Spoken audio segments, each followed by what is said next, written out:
제가 본격적으로 흙을 만진 지 한 30년 정도 되었습니다. 제가 한 20년 전에 그 3년 반 동안에 일본, 중국, 대만, 몽고, 실크로드까지 그 북방 문화의 흐름과 남방 문화의 흐름에 대해서 제 스스로 발로서 걸었습니다. 그때 제가 일본에 그 1년간 이곳저곳을 다니면서 우리 도자기와 일본 도자기에 대해서 비교 분석도 하고 연구를 했습니다. 그때도 이제 그 여행이 끝나고 난 뒤에 제가 도자기 여행을 했던 나라에서 꼭 전시회를 한번 해보고 싶다는 생각을 항상 가지고 있었습니다만, 그래도 하나의 인연이 되어서 2002년도에 제가 KBS와 NHK가 공동으로 한 홍보 다큐멘터리에 제가 한국 대표로 월드컵에 출연하게 되었습니다. 그것을 계기로 해서, 그리고 또 아시안 게임 때 많은 일본 선수들이 일본에서 전시를 한번 했으면 좋겠다라는 이야기를 여러 번 들었기 때문에 이번에 이제 오사카 문화원 미리네 갤러리에서 우리 도자기의 아름다움과 그리고 제만의 어떤 도자 세계에 대해서 한번 전시를 한번 가지고 싶었던 것 같습니다.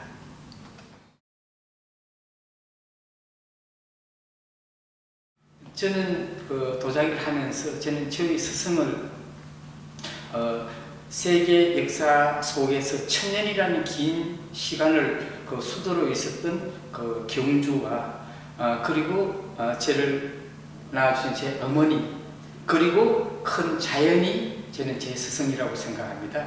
제가 도자기를 하게 된 것도 경주라는 도시가 저를 도자기의 길을 갈 수 있도록 만든 것 같습니다. 어릴 적에 저는 경주 박물관 앞을 학교 가기 위해서는 다녔고, 청승대나 배롱원이나 반월성 같은 천년도 훨씬 전에 있던 신라의 수도에서 제가 뛰어놀았습니다. 그때 보면은 신라의 어떤 기와장이나 어떤 밭에 있는 토기 조각 같은 것이 어린 아이로 하여금 궁금증을 불러일으켰고, 세월이 많이 흘러서 어떤 도예가가 되었던 것 같습니다.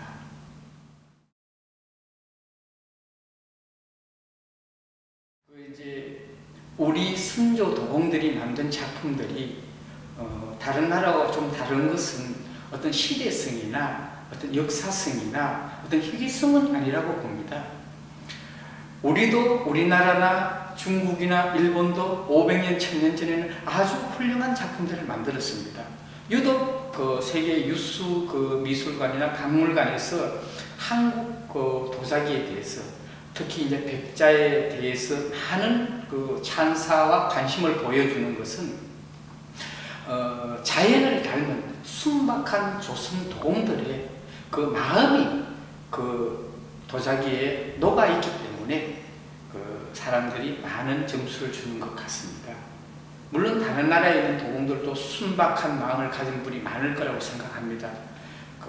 그러나 이제 500년, 1000년 전에 다른 나라에 비해서는 규모나 인원이나 여러 가지 면에서 굉장히 부족한 부분들이 많았지만은 그 속에서 만들었던 도자기이지만은 순박한 자연을 닮은 조선 도공들의 마음이 달 항아리와 조선의 그릇에 녹아있기 때문에 보는 사람이 스스로 가슴으로 느낌을 가지는 것이 아니겠느냐, 저는 그렇게 생각을 하고 있습니다.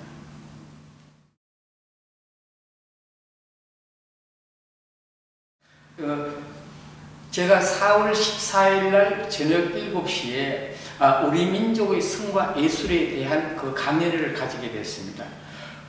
미리네 갤러리에서 제 도자기 전시회를 가지는 이상으로 제가 긴 시간 동안에 준비한 강의 내용이라고 보면 될 겁니다. 그 강의 내용은 보통 우리는 다른 강의는 어디서 많이 볼 수가 있습니다. 근데 특히 도자기에 대한 어떤 강의를 듣는 경우는 만드는 것은 우리가 어디서는 도자기 교실에서 볼 수가 있습니다. 하지만 직접적인 어떤 도자기의 역사라든가, 그리고 도자기를 감상하는 법이라든가, 도자기와 우리 인간의 어떤 관계에 대한 경우는 많지 않다고 생각합니다. 특히 한국 도자기에 대해서는 더 그럴 겁니다.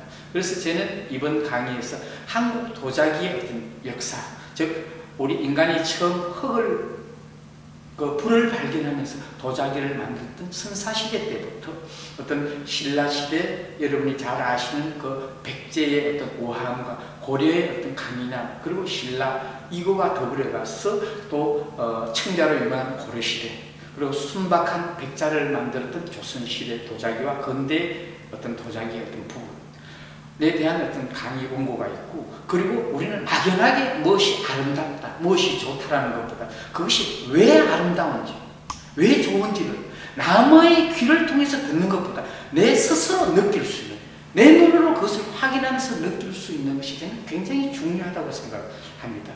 물론 시장에 다른 예를 들면 시장에 가서 음식을 사왔어 그들 아이한테 줄 수도 있습니다. 그렇지만 재료를 준비해서 어머니가 따뜻한 정성으로 음식을 만들어서 아이한테 가족을 위해서 식탁을 준비했을 때는 사와서 준비하거나 식당에서 먹는 것과 또 다른 어떤 깊은 어떤 의미가 분명히 있을 거라고 생각합니다. 어떤 그 부분과 더불어서 21세기에 도자기와 음식과 우리네 즉 테이블 세팅에 대한 어떤 이야기 그리고 음식과 그릇의 관계가 우리 인간한테 얼마만큼 많은 어떤 그 영향을 미치는지에 대해서 이야기하고 싶습니다. 만약에 한 가지 예를 든다면 여러분들은 자기의 어떤 외출하기 위해서 옷을 한 벌 준비할 때는 굉장히 많은 시간 고민했을 겁니다. 근데 식탁을 차리는 데 아무 고민을 하지 않았을 겁니다. 이제는 그 반대로 생각해 보는 것이 어떨까요? いろんな形の面白いものやユニークなものがあってとってもなんか面白くて楽しかったです。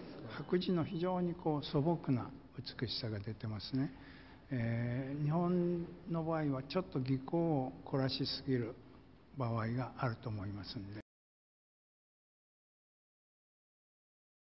보통 사람들은 어디에서나 도자기 전시회를 조금만 마음만 먹으면 다 볼 수 있습니다. 일본에 1년에도 여러 번 씁니다. 그건 한국이나 중국이나 유럽이나 마찬가지일 거라고 생각합니다. 저는 그 많은 그 전시회를 보면서 제가 전시회를 할 때는 어떻게 하는 것이 어떻게 하면 가장 보람 있는 전시가 될 거냐고 혼자한테 많은 질문을 한 적이 있습니다. 그래서 단순하게 오시는 분들이 도자기의 어떤 모양이나 색깔이나 문양을 보는 것은 큰 의미가 없다고 생각을 합니다. 그는 흙과 우리 인간의 어떤 관계, 그리고 이 도자기가 어떻게 만들어졌는지, 그리고 이 도자기를 만들 때 만드는 사람은 어떤 생각을 가지고 어떤 마음으로 이 도자기를 빚었는지, 그리고 사용하는 사람들은 이 도자기를 어떻게 사용하는 것이 의미가 있는지에 대해서 제 나름대로 한 31년간 한 생각을 그냥 전해주고 싶습니다.